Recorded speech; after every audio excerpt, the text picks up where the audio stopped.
mahigit 8 bilyon. Sa dinami-dami ng tao sa mundo, paano mo hahanapin ang para sa'yo? Hi, Libra girl. Hello, Aquaman. Come to come? Agad-agad? 3, 2, 1.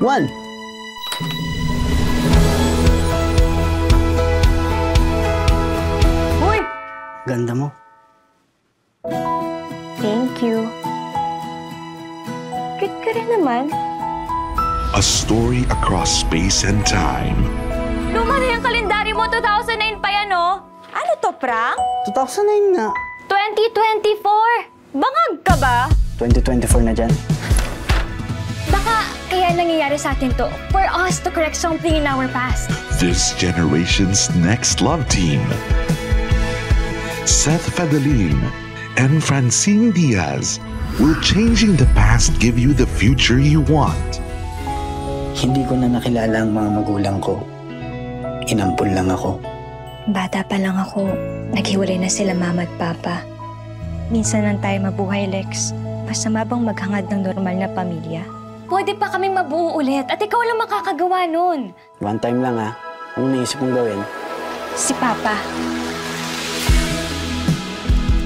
Maybe lahat ng to meant to happen, Lex. Ikaw, at ako. Gusto kita mabigyan ng masaya at kumpletong pamilya ka rin. Ma, si Papa. Wala na si Papa.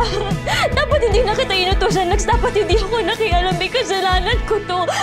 I'm really sorry. Di ko maiwasan pagmasdan ng iyong larawan.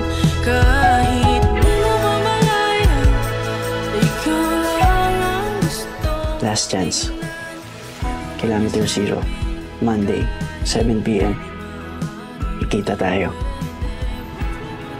Kahit di tayo magkita, sabay lang.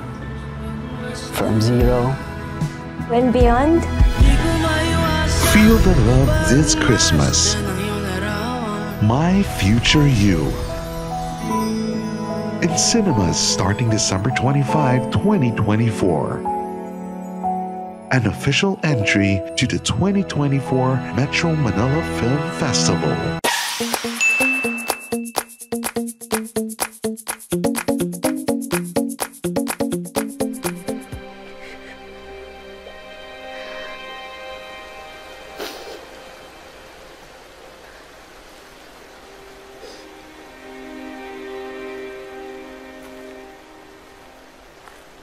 Huwag kang magpapadala. Hindi kanya kayang dalawin sa labas ng kakahuyan. Mahina ang kapangyarihan ng sitsit sa labas ng teritoryo na.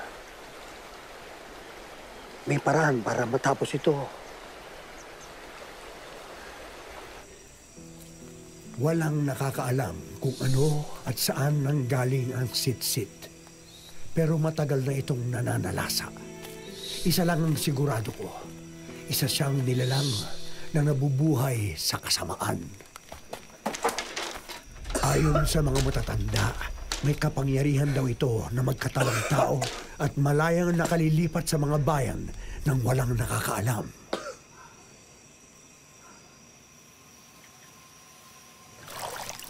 Babae ang madalas ng biktima dahil babae ang biniyayaan ng kakayahang magluwal ng buhay.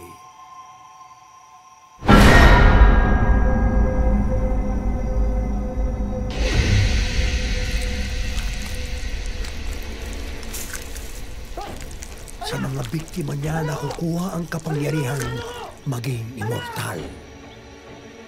Minsan itong nilakas sa lupa at nasugatan ito ng malubha. Kaya minabuti nito na sa kakahuyan manatili kung saan pinakamalakas ang kapangyarihan niya.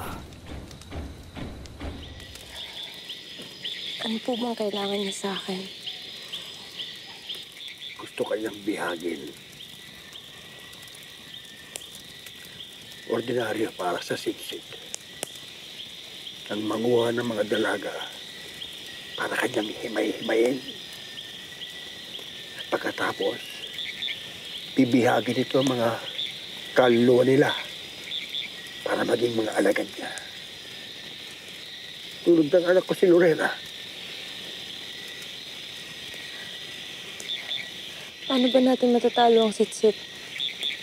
Hindi madali.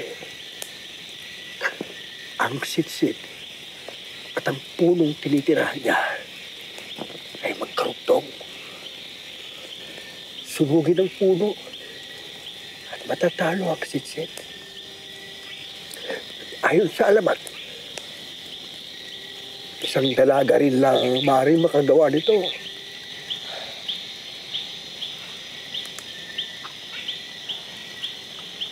Lalabanan ko siya.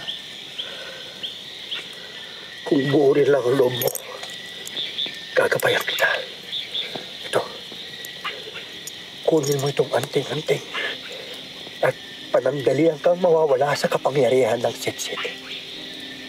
Huwag ka matakot. Gagabayan kita.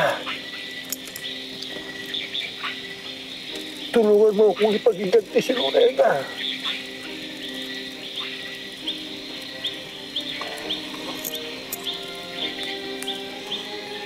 Thank you.